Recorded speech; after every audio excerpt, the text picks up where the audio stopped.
So, hello. There is a saying, good things come to those who wait. And here is a good thing that I've had in my possession for, I want to say for 5 years, possibly. I would say I got it just before the pandemic hit. So 2019, thereabouts. It's Gloomhaven. It's the original version in English. It's never been opened. And it's been sitting on my shelf in Ireland, and I took it to Germany when I moved back. And I basically decided to bring it because I thought that now was going to be the time when I will be able to at least attempt to play it. I know, and I've watched videos on how it plays. I'm not quite sure if I will actually like it, because the way the combat works, can be a bit, I think, fiddly, but we will see. But this is the originally sealed version of it, and I'm going to do an unsealing and unboxing. So, and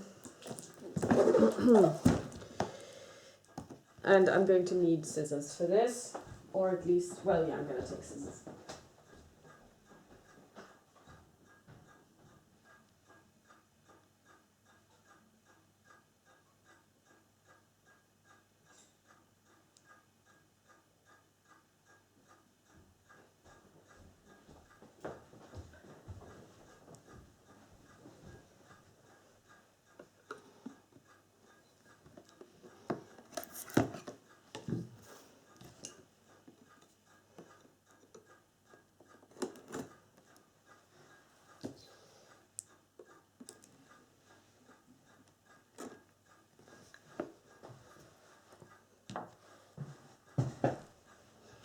Suspense is killing.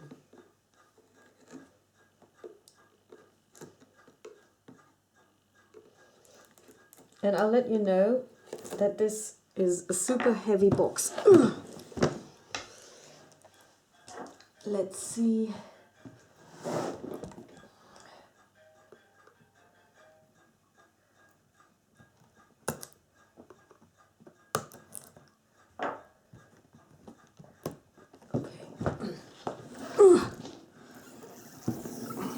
I'm too old for this.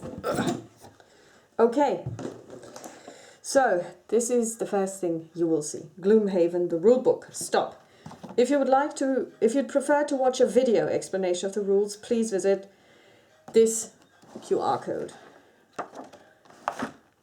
It's got a components list, table of contents, character mats, play overview, standard attack. Okay, so they're starting right off the bat with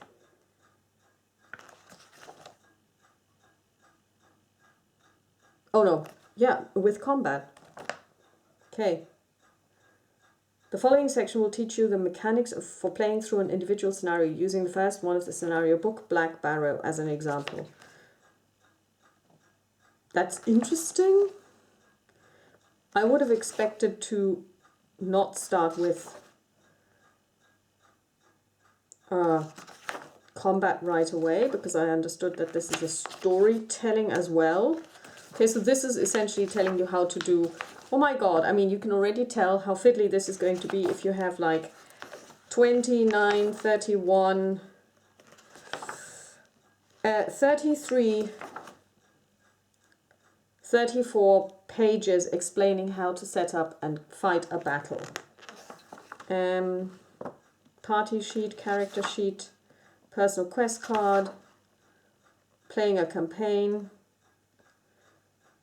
Okay.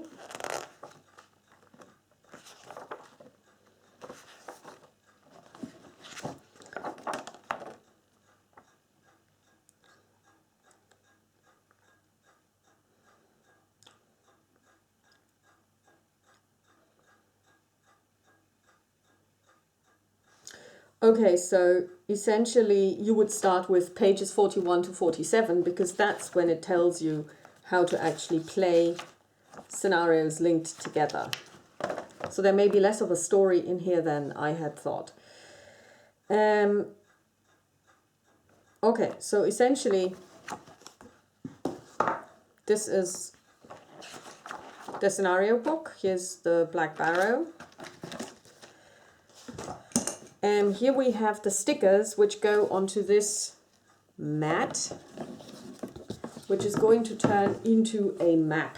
Well, it is a map already, but the way this works is as you travel, you discover things. So whenever there's a number, and if you manage to get there, you can add stuff. So it's like it's a legacy game, obviously. So it's like Pandemic, of course, Pandemic Legacy, where you also start stickering the map. So these are pieces of information that go on top of the map as well. Here we've got floor tiles and other tiles. So yeah, you have to punch those tokens. Monsters. More monsters, and I think these are heroes actually down here. Wow, I think it's baggy time. Yeah. Oh, nice, look at that dragon. More tiles.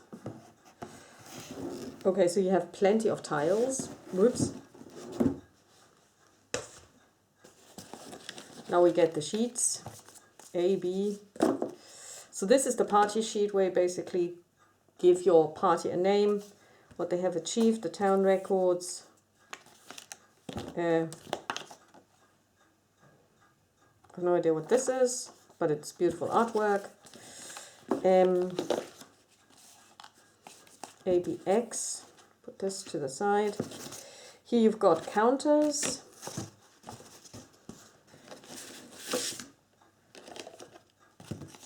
Four little boxes that you will get to open at some point. Okay, more cards, or well, cards essentially. So these are basically this is an attack card for something called Living Bones. Standees. Yeah, this is how you actually basically play a battle. You take one of these cards. So this is the Bandit Commander, and you stick it in here, and then only the information that is relevant for this particular encounter is shown. So it's and then we have, oh nice, wooden tokens. These are elements, possibly magma pit sounds like a trap. It's a trap.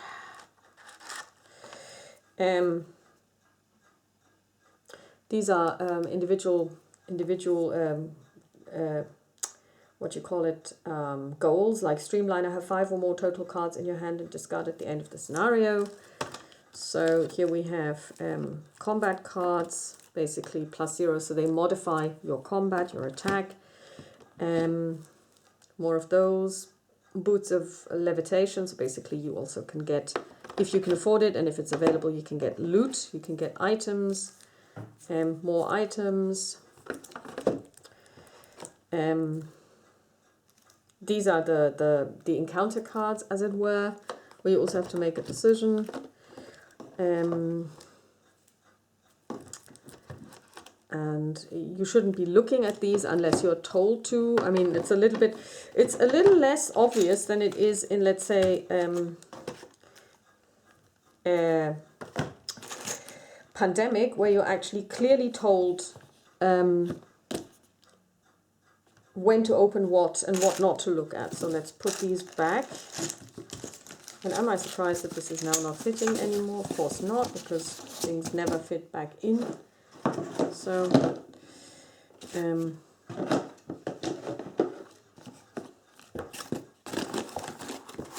I'm hopeless at this. So here we have these ones.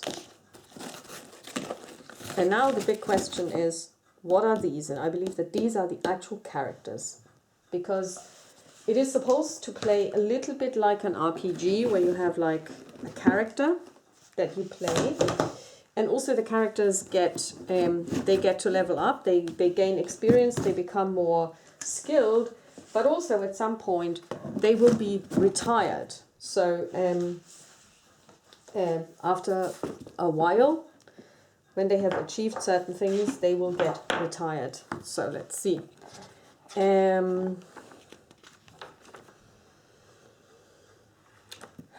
Okay, so the play area includes a modular board, character mat for each player.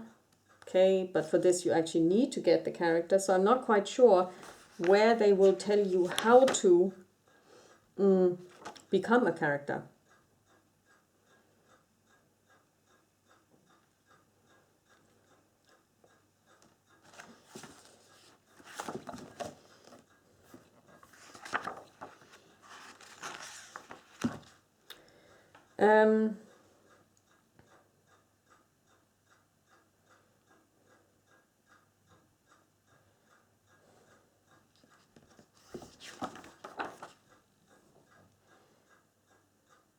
When a new character is created, the player should start a new entry in the character's corresponding character sheet.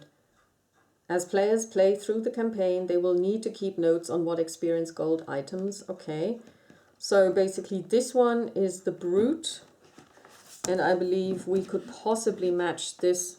Shouldn't have put it away. We can possibly match this. Yeah, this icon here for the brute is the same icon as on this box. So I assume that all of this information is in here, but it doesn't really tell you how to choose a character, or can you just take any character?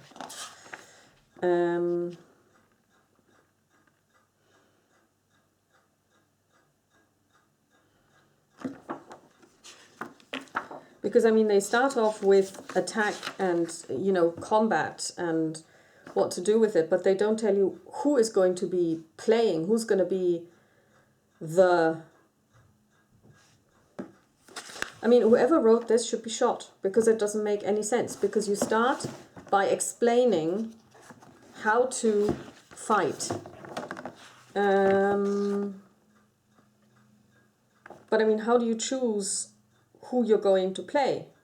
Tinkerer and Spellweaver. So are these recommended? Or did they just choose them randomly? How do you, I mean, seriously, who wrote this?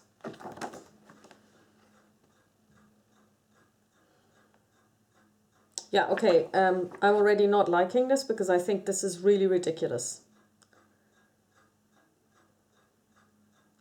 Because they only talk about scenarios. How about you explain to people how they decide who they want to be? Is it random? Can you be anything? Or, I mean, that's ridiculous, because if you don't know what's in the box, how can you tell what you're going to be playing? Because if this is going to be some kind of role playing, you might want to decide what role you want to play. I mean, just imagine we end up with two brutes, thug-like monsters, and it might be nice to have some form of spell slinging. Okay, well, I don't know what they were thinking, but I have to say that I'm not creating a new character. How about just saying creating a character? The first step in any character story is creation. Players will create new characters when they first start playing the game. Really? And you tell me this on page 42? I mean, seriously? When the box is first opened, the following 6 classes are available. Okay, so you can't just pick all of them. How come this is not at the beginning of the book? I'm at this moment pissed off. Brute, Tinkerer, Spellweaver, Scoundrel, Cragheart, and Mind Thief. When a player creates a new character, he or she gains access to that character's character mat and deck of level 1 and X ability cards. The player should create a new entry in the class's corresponding character sheet notepad. And how do you create this? Well, I assume you take one of these boxes. A player can start a character at any level equal to or lower than the prosperity level of the city. So if we're starting, then it's level 1. Okay, so I can already see that in order to play this, I will have to do some research online, because I want to understand what the characters do, because when we start playing, we also want to play a class that makes sense for us. So, I mean, I love it when I can do an unboxing and already see everything that's wrong with a game. This is ridiculous, seriously. I mean, seriously. I have no doubt that we will be able to play it. Whether we will enjoy it, like I said, is going to be something to be discovered, because oh, actually it says here character mats. How about we say creating a character? How about, this is now page 6. How about we put this at the very beginning, play overview. Nobody needs this. First, you don't need any of this. First, you need to know who am I going to play. Sorry. Okay, once a character, so basically we have a description of the human scoundrel. That's all we get. I hope that there's information online what the other characters do, because it would be interesting. Okay, so let's visit the internet, shall we? Bye!